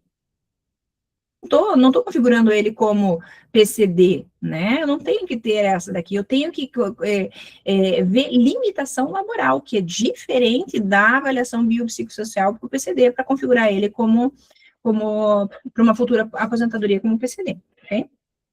Aí ele trouxe a descrição sumária. O que ele trouxe? Ele trouxe a descrição do CBO. Gente, descrição de CBO, legal. Às vezes a gente coloca, eu tenho que colocar o que essa pessoa faz, repositor. Ele trabalha no supermercado 70, carregando caixa de extrato de tomate, que pesa 20 quilos, ele carrega 30 vezes, ele abre a caixa, ele tira o extrato de tomate, ele coloca na prateleira que tem 1,50 m. Isso é descrever atividade laboral. Ele joga 10 caixas vazias, juntadas em pilha, que pesam juntas 12 quilos. Isso é descrever. E é isso que vai demonstrar se, exatamente, Ana Paula, é a descrição da tarefa real, não o que está lá no CBO. CBO é descrição genérica, né? Ela serve para quê? Serve para colocar na carteira, nem para o PPP não serve. Tá? Valor da causa dele.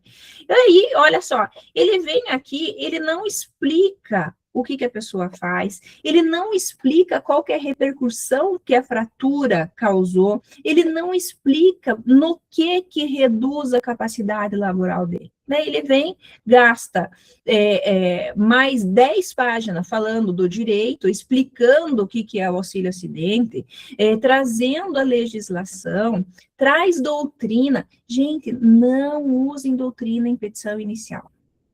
Não escrevam nenhuma linha que o professor Savares falou. Não precisa. Não precisa. Não precisa transcrever texto de lei. Código de Processo Civil fala que somente nos casos de direito municipal e, eventualmente, de instruções, regulamentações que não são de conhecimento geral, você vai descrever. Então, quando que você vai colocar? Se você estiver discutindo alguma coisa que tenha na IN, o juiz não conhece IN, mas a lei ele conhece. Então, você não precisa transcrever lei, você precisa citar, certo? Por quê? Por que eu preciso citar?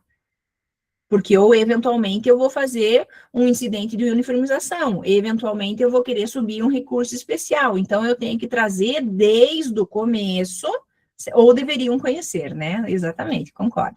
Eu tenho que trazer desde o começo, porque isso daqui é a pré-discussão, né? Eu tenho pré-questionamento na medida que eu cito meus artigos, que eu trato sobre eles, que eu falo sobre eles, mas eu não preciso transcrever. Então, perdeu tempo com todas essas coisas erradas aqui, o juiz já ficou puto de ler isso daqui. Redução, ele ficou explicando o que é redução, quando ele não fez o cotejo da patologia dele, tá?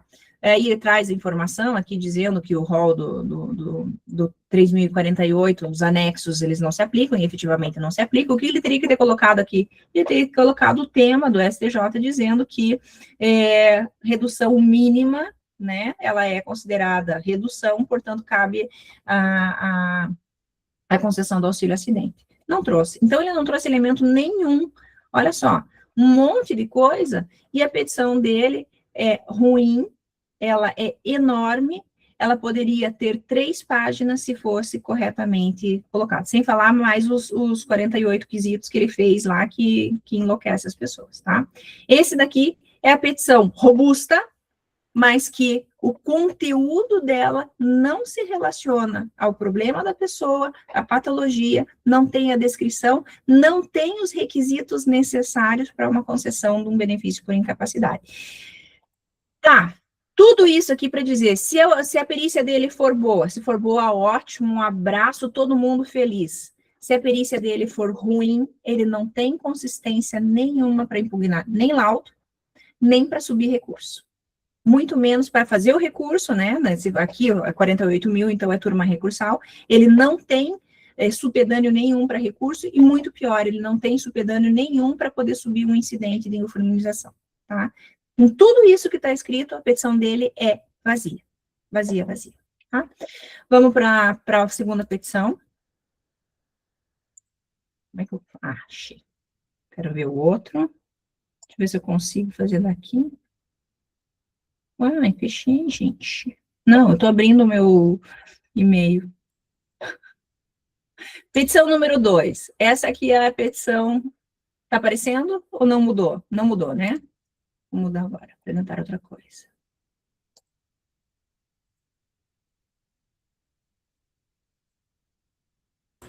Essa daqui, eu só vou passar rápido aqui. Petição número 2. Vamos ver quais são os problemas da petição número 2. Deixa eu voltar aqui.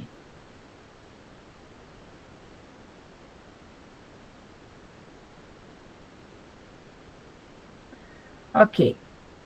Então, os defeitos, como a gente vai corrigir, né?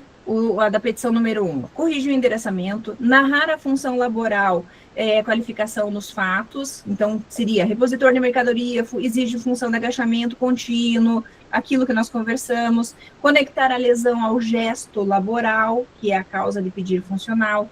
Fundamentar a inconsistência pericial com o dado clínico específico. Então, por exemplo, o laudo administrativo concluiu pela ausência de sequela incapacitante, sem registrar... Peraí, tudo bem.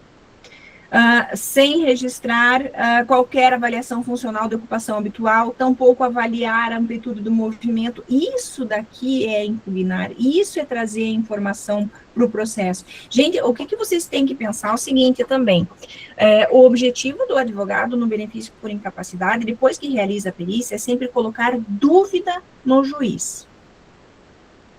Tenham em mente que, sempre que vocês forem impugnar, vocês têm que colocar dúvida na cabeça do juiz. Então, como é que vocês colocam dúvida? Trazendo essas informações, trazendo o contraponto do que não foi avaliado. Tá? É isso que vai dar. O juiz fica pensando, poxa, é verdade, né? O perito não olhou, ele não avaliou que a pessoa tem que ficar erguendo 20 vezes a mão por hora para poder colocar o negócio ali. E o problema dele é no braço, tá? E reformular os quesitos de forma que eles sejam no mínimo razoáveis. Não precisa, eu faço 5 quesitos. 5 quesitos bem específicos, bem trabalhados, é o suficiente para configurar a incapacidade, para configurar a redução da capacidade. Na petição número 2, tá? É um restabelecimento, uma concessão do benefício por incapacidade por transtornos psiquiátricos. O que a gente vai observar nessa petição? Artigo 129, completamente ignorado. Não tem nada do que o artigo determina que precisa ter. Fez uma causa de pedir genérica, citou os CIDs, né? Mas não trouxe nenhum impacto. Eu posso disponibilizar sim, Gabriela. Não trouxe nenhum impacto funcional, né? Ó, os diagnósticos eles são mencionados, mas não há uma linha descrevendo como esses transtornos desimpedem o trabalho da pessoa. Ela traz uma questão de qualidade de segurado desnecessária no processo. A gente vai trazer questões de qualidade de segurado quando a gente tiver a qualidade de segurado discutida, né, um indeferimento por qualidade de segurado, daí sim, senão não há necessidade. Pedido subsidiário de aposentadoria por invalidez sem nenhuma fundamentação, ela simplesmente pediu como uma nota de rodapé no processo, né, mas não trouxe nenhum sucedâneo para que fosse concedido, e nesse caso caberia talvez uma tutela antecipada. Como é que está a petição dela aqui? Vamos lá. Deixa eu só mudar aqui a apresentação.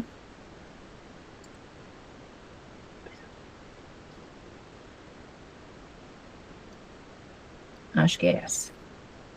Deixa eu ver. Mudou aí já, gente? Ou não? Ainda não. Não? Petição 2. Ah!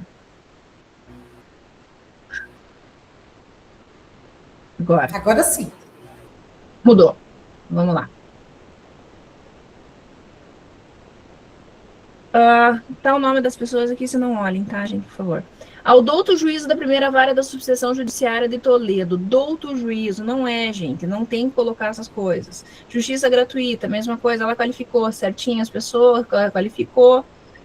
Vamos lá. Aos fatos. A requerente exerceu ao longo da sua trajetória profissional diversas funções, sendo a última como autônoma. Entretanto, enfrenta atualmente severas enfermidades de ordem psiquiátrica. Trouxe os CIDs. Tais patologias comprometem significativa sua capacidade laboral, impedindo de exercer sua atividade habitual qualquer outra função que demanda estabilidade emocional e cognitiva. Falou que pediu o benefício, que foi concedido um documental e depois ela pediu um outro e foi negado. Veio aqui, explicou o que é o benefício por incapacidade, né? Falou aqui da qualidade de segurado, fala um pouquinho da doença dela, mas fala sobre a doença e os pedidos. Gente, cadê? O que ela contou para o juiz? O que ela vai impugnar se o perito disser que essa pessoa ela está apta a trabalhar? Vocês estão vendo que a petição dela é vazia também? E, basicamente, é uma petição, né, que aparece todos os dias. Então, isso daqui também é uma petição que não tem que ocorrer. Eu só não trouxe uma boa para vocês, tá? Porque vocês vão descobrir como fazer. E eu vou trazer a terça. Vamos ver quais são os problemas dessa daqui. E aí a gente vai ver a terceira petição. Os defeitos identificados, o que a gente corrige? Cumprir o artigo 129, né, com a narrativa, não com o formulário, descrever limitação, instabilidade emocional que impede comprometimento com horários, crise de ansiedade que inviabiliza o atendimento ao público, déficit atencional que impede a execução da tarefa com as múltiplas etapas, ligando cada CID ao gesto laboral impedido. Construir a causa de pedir funcional para transtornos psiquiátricos. O nome dela vocês já viram, né? Tá ali. A Maitê não consegue manter a rotina laboral regular por mais de 2 dias consecutivos, sem crise de impulsividade. O problema do TDAH impede a execução das tarefas sequenciais sem supervisão. A ansiedade generalizada torna qualquer ambiente de trabalho um fator de agravamento. Isso é descrever a atividade. Demonstrar a qualidade de segurado, que se fosse o caso, né? Desenvolver o pedido da invalidez no mérito, ou então suprimir, por quê? Porque se eu for pedir a aposentadoria por incapacidade permanente, eu tenho que explicar por que caberia, né? Por que não é temporário. E tutela antecipada, se for o caso. Na terceira peça, nós vamos identificar que tem um endereçamento com pronome honorífico, né? Excelentíssimo senhor doutor do juiz de direito, não existe mais desde 2015. Ela fez 3 parágrafos falando do benefício, a pessoa, tá? Não sei se é advogado ou se é homem. Desenvolvido, não trouxe nenhuma análise de patologia, também não trouxe conexão, nenhum dos requisitos do artigo 129 e arbitrou o valor da causa à toa, R$10.000, né? Não é mandado de segurança que a gente coloca milão para não gastar. E ainda, além de tudo, pediu a renúncia nos pedidos. A gente não faz pedido de renúncia, né? A gente pode, eventualmente, dizer que renuncia quando nós temos poderes específicos na procuração para renunciar ao valor da causa. Aí, enquanto advogado, eu posso colocar e o juiz vai aceitar. Se eu não tiver, eu vou ter que trazer o documento que o próprio cliente assinou. tá? Vocês querem ver a petição ou seguimos? Querem? Querem, né? Vocês gostam de ver o parquinho pegar fogo, só para ver o amiguinho que fez coisa feia. Deixa eu colocar aqui outro. Deixa eu achar a petição aqui, já vamos apresentar outra coisa. A terceira petição, aqui. Achei. Já está aparecendo? Tá sim. Tá? Então vamos lá, deixa eu só puxar aqui. Também tem o nome, então tá aqui da pessoa. Fatos. A parte requereu os benefícios de auxílio-doença em setembro de 2025 pelo diagnóstico de aderências peritonais. Você sabe o que é isso? Eu não sei. O primeiro benefício foi solicitado no regime do documento médico, a teste média, né? Já tendo recebido o benefício nessa modalidade de 23 a 24. O INSS negou o benefício pleiteado em 2025, alegando que a perícia médica realizada concluiu pelo não reconhecimento de incapacidade do trabalho. O INSS negou o benefício pela não constatação da incapacidade, inconformado com a decisão, mantendo a sua incapacidade laborativa, não resta alternativa senão recorrer ao judiciário, visando a satisfação do seu direito, pretendendo a realização de perícia especializada na área de gastroenterologia e aqui para comprovação da incapacidade substancial ou, no mínimo, de forma parcial, levando em consideração os termos da súmula 47, com perícia biopsicossocial. Aí, aqui, qualidade de segurado, pedido. O que vocês acham disso? A petição é, no mínimo, inepta. Inepta. Claro que o coitado do cliente, né? Se não tiver a sorte de passar na perícia, que daí ele não vai precisar ter uma impugnação, não tem direito a nada. É óbvio que ele não passou na perícia. E óbvio que essa petição, ela não é apta a absolutamente nada. Não dá para fazer recurso com essa petição.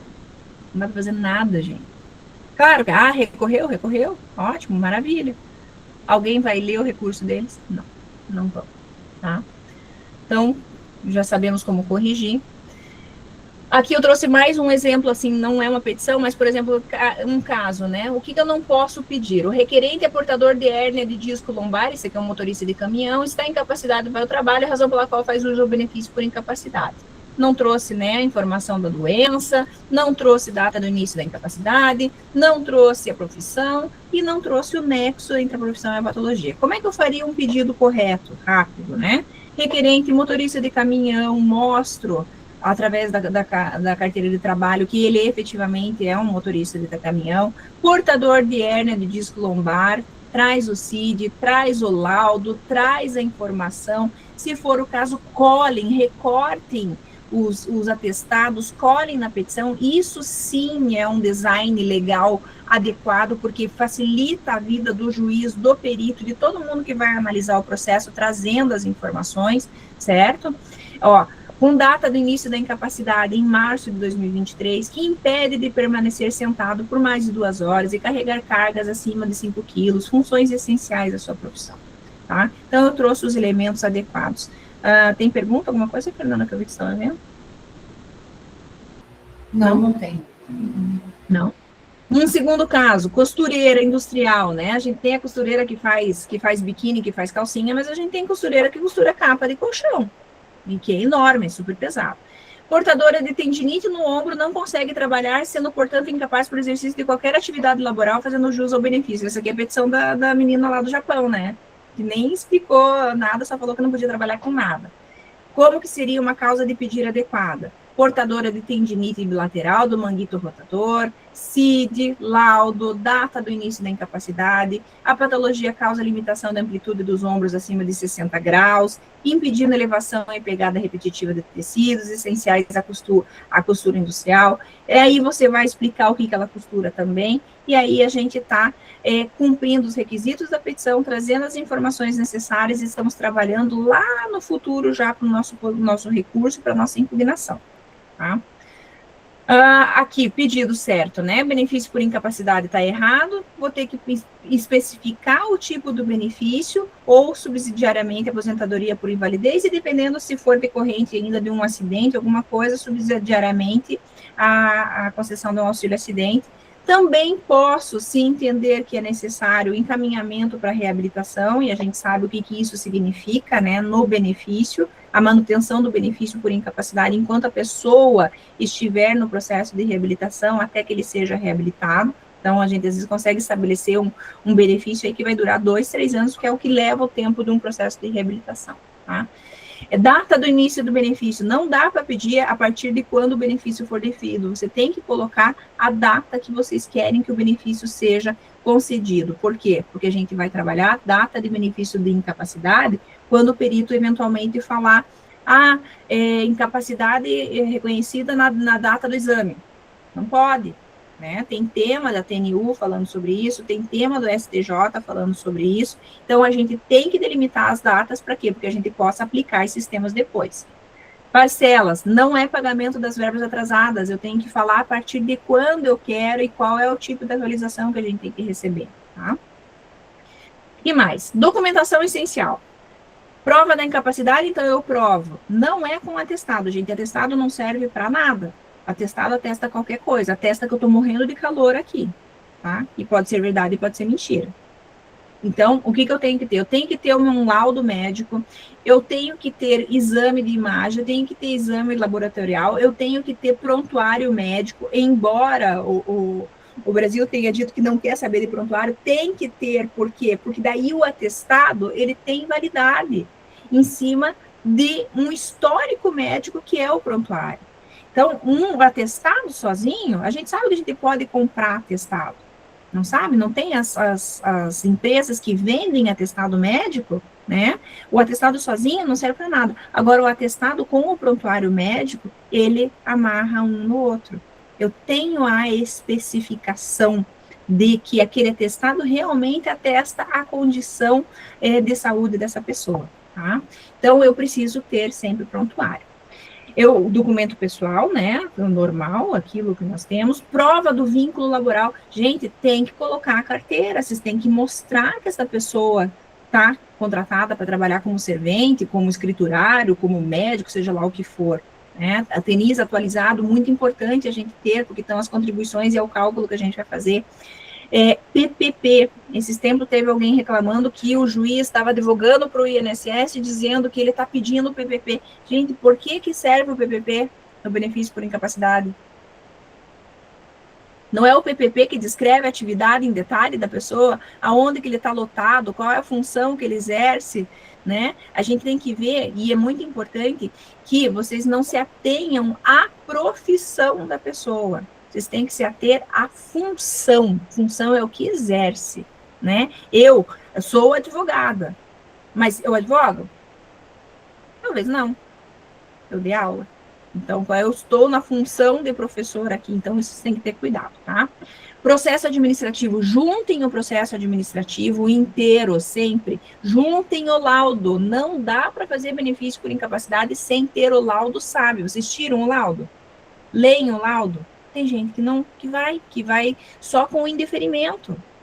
Só com o indeferimento, a cartinha de indeferimento. Como é que você vai, se tiver recurso, vai juntar isso também, tá? Que mais? Pedidos genéricos falamos, né? Concessão dos benefícios, implantação do benefício está aqui. Erros, isso depois vocês olhem que eu vou disponibilizar. Um checklist importante que é bom que vocês tenham no lado da mesinha de vocês, tá?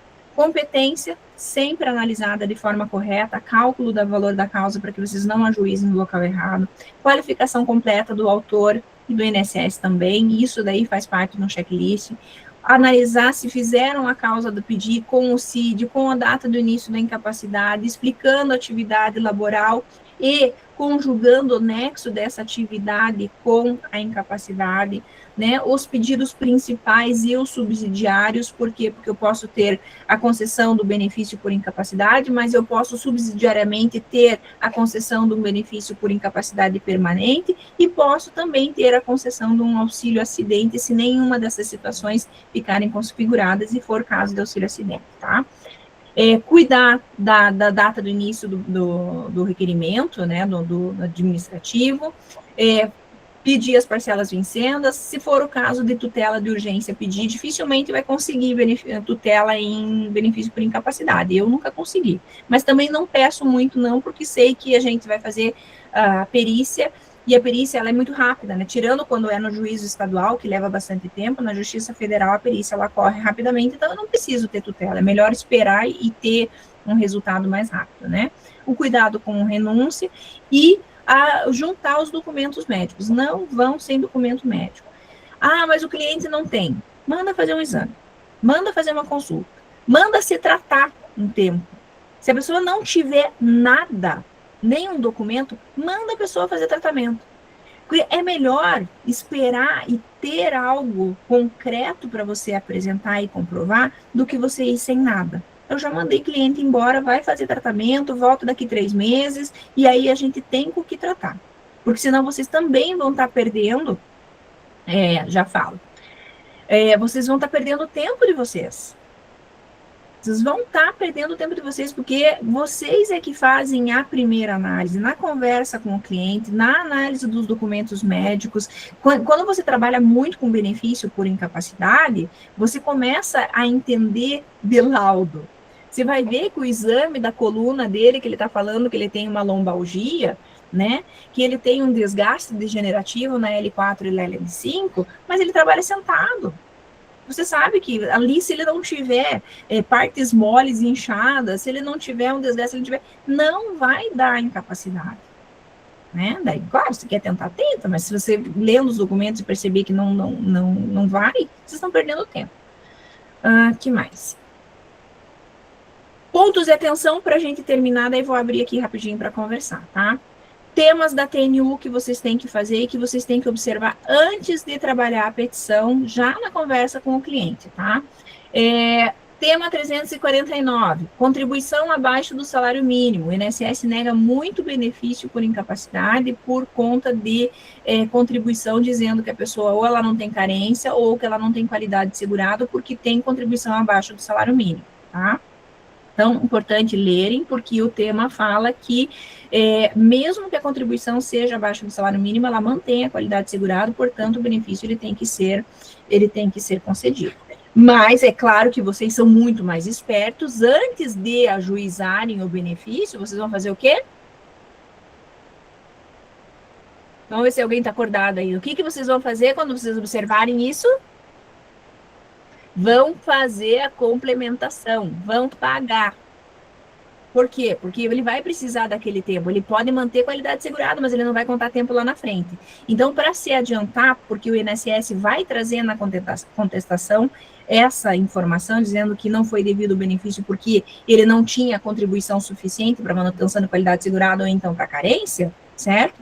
Quando chegar nesse ponto, já o CNIS dele já está redondinho. Então, já ganhou 2 pontos. O primeiro deles é que eu não preciso complementar, ele tem que ser contado, mas eu vou complementar para garantir. Façam isso, é baratinho, tá? Tema 300, limbo previdenciário, recusa do empregador. Vocês devem ter muito cliente que saíram em benefício há 3 anos atrás, nunca mais se representaram para o emprego, né? E perderam qualidade segurada e continuam incapacitados. Daí você vai lá, faz a perícia hoje, o INSS ele não lê se ele tem qualidade segurado antes, né? Ele primeiro pericia o segurado, e depois é que ele dá o resultado, depois que diz que a pessoa está incapaz, diz, não vou te dar porque você não tem qualidade segurada, porque você não tem contribuição. Nos casos em que o cliente se reapresentou na empresa e a empresa não recolheu eles, tema 300 da TN1. O que o tema fala? Que quando a recusa do retorno ela se dá por conta do empregador, a qualidade de segurado se mantém. Como é que eu tenho que provar? Tem que ter documento. Vou juntar o ASO inapto, vou juntar os WhatsApp, porque o cliente está trocando o WhatsApp com a empresa, e a empresa dizendo, não, você não pode voltar, porque você está com atestado, você não teve alta. Então, isso são indícios de situações que eu posso apresentar. Eu estou com um caso em que esta cliente, inclusive, já tinha feito um processo judicial, só que ela não discutiu adequadamente essa questão. trouxe, assim, naquela petição do Japão, ali, da bandeira do Japão, dizendo assim, não pude voltar a trabalhar. Mas ela não provou, ela não discutiu, o juiz não falou nada na sentença, ela não embargou, enfim. Teoricamente, eu tenho um trânsito em julgado porque tem uma manifestação a esse respeito. Estou fazendo a prova agora completa, trazendo já como uma ponto principal a informação de que essa pessoa ela foi impedida de voltar para o trabalho. Por quê? Porque ela tem 3 perícias no INSS dizendo que ela está incapaz. Então, quais são as teses? Uma, retroceder a data do início da incapacidade para um período anterior ou quando ela tinha qualidade de segurado, ou, eventualmente, manutenção da qualidade de segurado pela recusa do empregador em recuperar essa pessoa por conta do limbo previdenciário. Vai se aplicar somente nos casos em que eu conseguir comprovar a recusa do empregador, tá? Não vai se aplicar para toda e qualquer situação, porque a gente sabe que muitas vezes o cliente não se representa e a empresa também não faz nada, não chama, não dá, né, cessação do contrato de trabalho pelo abandono do emprego, fica ali, no limbo mesmo, largado. Isso daí não vai configurar o tema 300. Desemprego voluntário, que alcança também o contribuinte individual, né? Lembrar que as mesmas provas que a gente consegue fazer para o segurado empregado, eu consigo fazer para o contribuinte individual, então eu vou conseguir lá CC por 24 ou 36 meses a qualidade de segurado deles também. Então, tomem muito cuidado, porque isso são coisas preliminares que vocês têm olhado. Eu já, e não vou dizer assim, mas todo mundo olha. Não olha, não. Eu já recebi no escritório um monte de cliente abandonado pelo colega, que não cabia, que eu fui analisar, consegui benefício, aposentei a pessoa. Saiu louca de fazer. Vários. Que mais? 343, data do início da perícia, isso acontece muito, tá, gente? O perito fazer o exame pericial e dar a data do início da incapacidade na data da perícia, e às vezes a pessoa está discutindo 1, 2 anos de benefício, tá? Isso não pode. Por quê? Porque a TNU e o STJ falam que, no mínimo, a data do requerimento administrativo ou então a distribuição do processo na justiça. Qual que é o elemento? Ninguém vai buscar benefício na justiça, né? Ninguém ficou doente também ou incapaz na data da perícia. Existe possibilidade, em algum momento, de ser fixada na data da perícia? Sim. Quando eu não tiver elementos probatórios, quando eu não tiver documento suficiente para comprovar que eu estava incapaz antes. Mas a presunção é de que, se eu fiz um requerimento administrativo dizendo que eu estou incapaz, a perícia reconhece a minha incapacidade com base exatamente nos elementos que eu trouxe no requerimento administrativo, então o benefício ele tem que ser devido a partir do requerimento administrativo, ainda que o perita diga que foi na data da perícia. Pode ocorrer de ser em períodos anteriores, mas daí ele vai ter que comprovar por meio dos documentos médicos, tá? E por último, gente, uma coisa bastante importante que ninguém observa isso, tá? Que é a questão de analisar a situação pretérita desse cliente por conta de que eu posso ter um benefício por incapacidade definitiva concedido, e aí nós temos um valor a RMI dele, que é 60%, não é? Mais 2% por ano trabalhado. Então, nos casos em que não se tratar de salário mínimo, eu tenho que observar se, de repente, eu não teria uma atividade especial para ser reconhecida no benefício, tá? Porque vai aumentar o meu tempo. Eu tenho que ver se eu não preciso comprovar, eventualmente, uma atividade rural para aumentar o meu tempo. Eu tenho que ver se, eventualmente, eu não tenho uma reclamatória trabalhista que não foi averbada no CNIS, que também pode aumentar meu tempo e aumentar o valor dos salários de contribuição. Então, isso também precisa ser visto num momento anterior. Por quê? Porque se eu aposentar essa pessoa, às vezes ela tem uma RMI maior, né? Ela tem uma média salarial maior, e se ela se aposenta como incapacidade permanente, o cálculo dela já cai para 60% do salário de benefício. Então, quanto mais tempo eu tiver, quanto mais eu conseguir agregar, eu vou conseguir aumentar o meu coeficiente e aumentar o valor do meu benefício, tá? Acho que venci em 2 horas, terminando aqui que o resultado favorável no benefício por incapacidade não decorre de sorte, precisa de técnica. Vou falar que o benefício por incapacidade é um benefício mais difícil de trabalhar, que mais precisa de técnica e atenção de todo mundo. E, por favor, não tenham mais preconceito com esse bonitinho, porque ele é muito bom. Tá bom, gente? E dito isso, muito obrigada. Tá aqui o meu Instagram. Quem não me segue, siga eu lá, porque eu preciso fechar 28 mil seguidores. Não aguento mais o 27. Tá me incomodando. Gente, obrigada. Sensacional, Tati. Olha, deixa eu te contar que aula espetacular. Nós atingimos mais de 75 pessoas e mantivemos uma média de 68 pessoas assistindo e, assim, participando, escrevendo no chat, mandando figurinhas. Olha, eu tenho que te dizer, assim, que eu estou honrada de você ter aceitado o convite do nosso grupo de aprimoramento e ter compartilhado tanto conteúdo com a gente, Tati. Muitíssimo obrigada. Acredito que todo mundo está, assim, agora olhando benefícios por incapacidade com outro olhar. Está pensando, aquele cliente, eu vou ligar para ele de novo. Com certeza. Isso mesmo. Recupera, chama de volta. Não, eu que fiquei muito feliz, obrigada por todos vocês terem ficado. Realmente eu estava olhando aqui os numerozinhos, eles não estavam caindo, né? É só quem tá com fome, que foi jantar, tenho certeza, ou que precisou trocar uma fralda, dar uma mamadeira. Gente, obrigada por vocês participarem. Vamos fazer outros, tá bom? Se precisarem de alguma coisa, gente, eu estou disponível. Manda um direct para mim. Às vezes eu consigo auxiliar, trocar ideias. Estamos aí para se ajudar, tá bom, gente? Legal. Pode falar. Será que conseguimos todo mundo abrir a câmera? Tati, para de vamos. ter mais Deixa eu carinhas Peraí. E bater uma foto com os inimigos do fim? Vamos, por favor. Se alguém souber também, pode, porque eu não sei colocar todo mundo junto aqui. Pois souber, eu queria colocar todo mundo, não entra, né?